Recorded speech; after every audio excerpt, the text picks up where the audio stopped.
ప్రేమ, యేసుని ప్రేమ.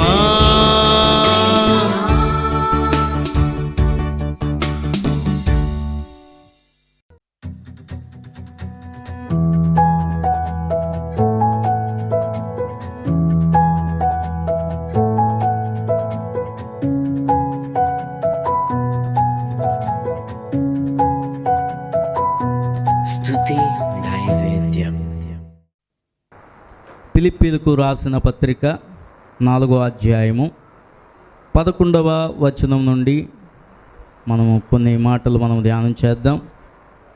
నాకు కొదువ కలిగినందున నేను ఇలాగూ చెప్పుటలేదు, నేనే స్థితిలో ఉన్నను ఆ స్థితిలో సంతృప్తి కలిగి నేర్చుకొని ఉన్నాను.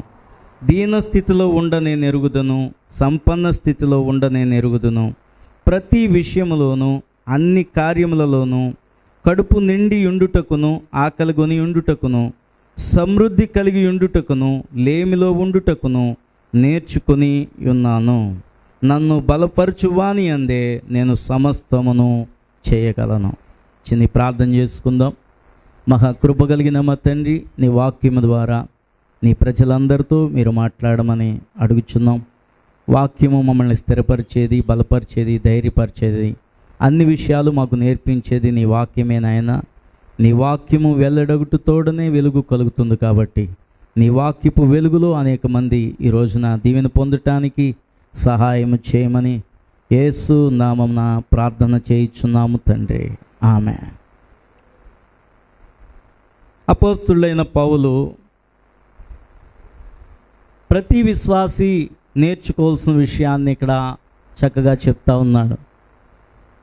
మనము అన్ని సమయముల యందును దేవుణ్ణి ఒకే రీతిగా స్తుతించాలి అండి. మనకి చూడండి, దేవుడు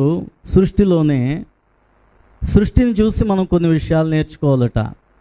చీకటి వెలుగు, అలాగే మరి చీకటి వెలుగు ఎలాగైతే ఉన్నాయో రాత్రి పగలు అలాగే ఉన్నాయి. మన జీవితంలో కూడా సంతోషము, అలాగే దుఃఖము, కష్టము, ఆనందము, ఇవన్నీ కూడా జతలుగా ఉన్నట్లుగా ఉంటాయి. ప్రతి ఒక్క మనిషి జీవితంలో ఇవన్నీ కూడా నెరవేర్చబడవలసినవే. హల్లెలూయా. అయితే అన్యులు సంతోషం వచ్చినప్పుడు ఆనందించగలరు, కానీ క్రైస్తవ భక్తి అలా ఉండటానికి వీల్లేదట.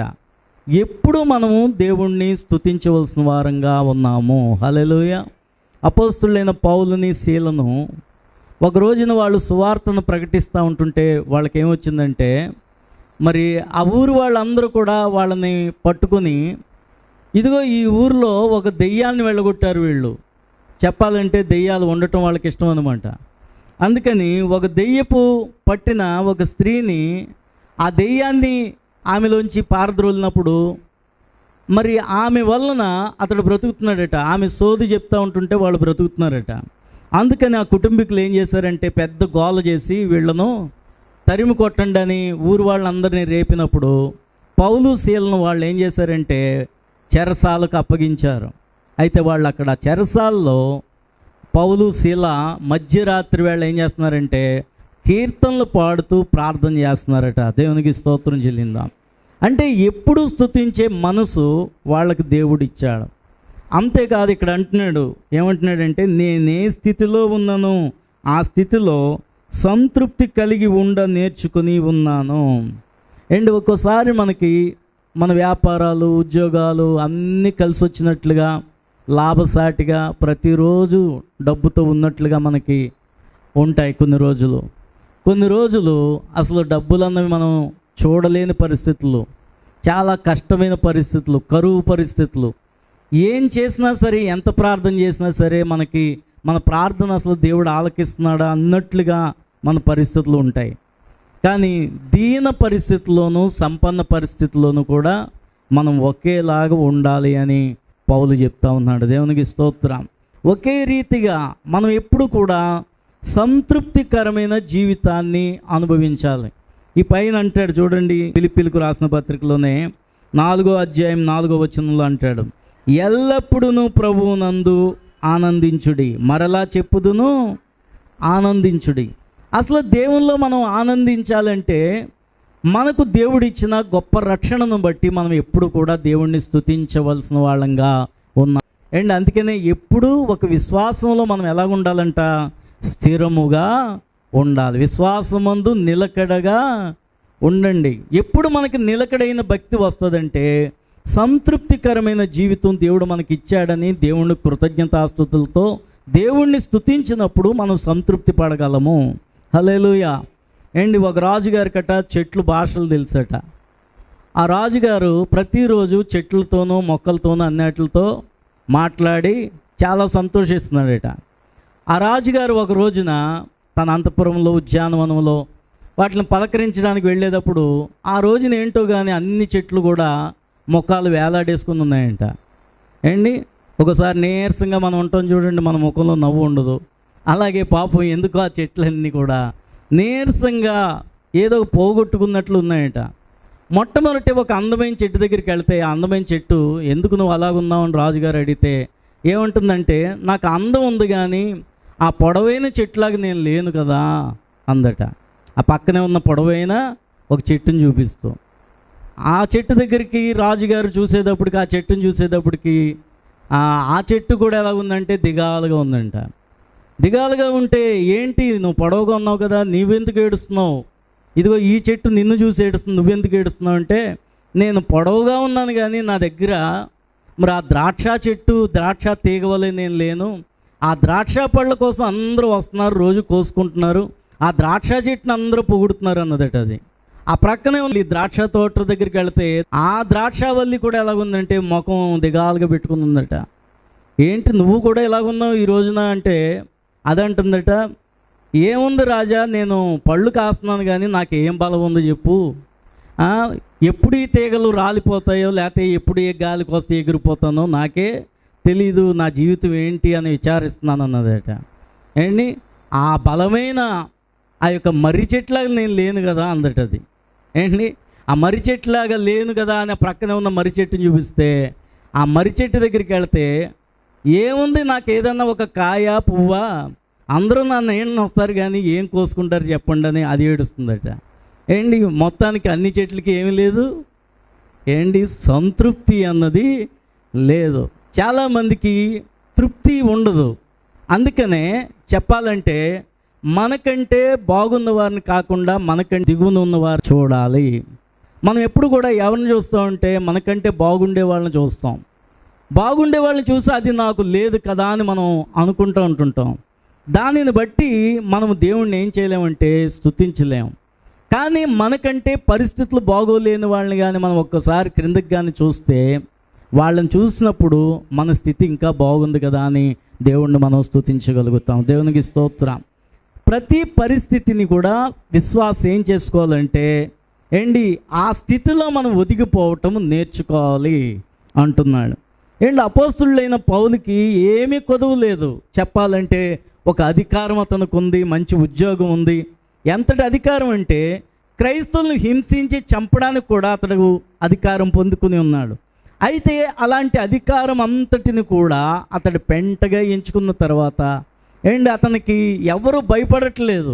చివరికి అతని మీద రాళ్ళు విసిరిన వాళ్ళు, అనేక సార్లు అతన్ని బంధించి కొట్టిన వాళ్ళు కూడా ఉన్నారు.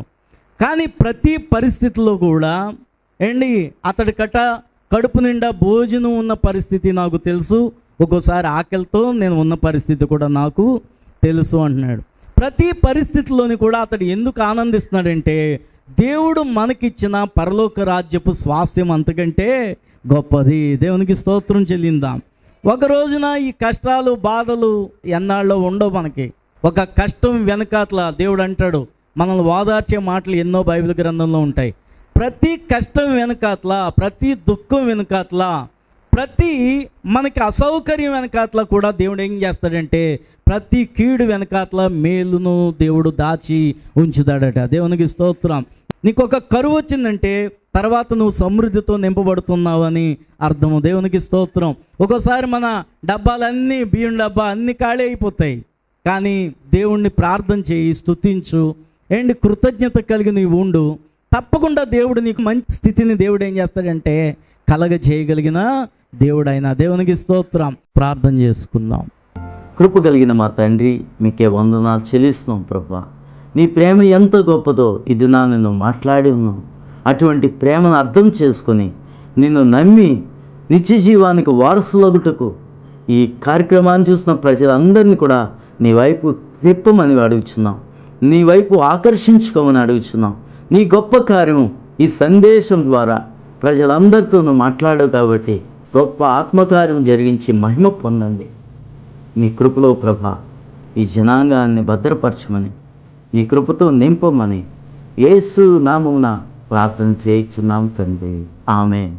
ఈరోజు పుట్టినరోజు జరుపుకుంటున్న డి పాల్ జోషిని దేవుడు దీవించి ఆశీర్వదించి మంచి ఆరోగ్యము, జ్ఞానము, చదువులో మంచి తెలివితేటలను దేవుడు ఇచ్చి ఆశీర్వదించును గాక.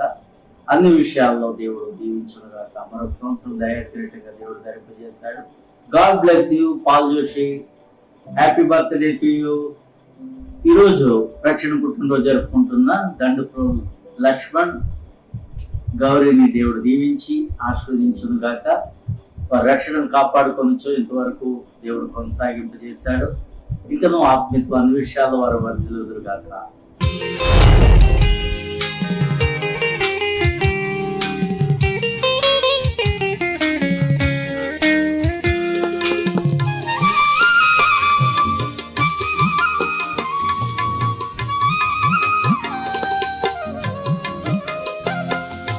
విశ్వాసంలో నేను సడలిన వేళ నిరీక్షణకు ఆధారం లేనప్పుడు, విశ్వాసంలో నేను సడలిన వేళ నిరీక్షణకు ఆధారం లేనప్పుడు, నన్ను దర్శించి నాతో మాట్లాడి, నన్ను దర్శించి నాతో మాట్లాడి నన్ను బలపరచినది నీ వాక్యమే.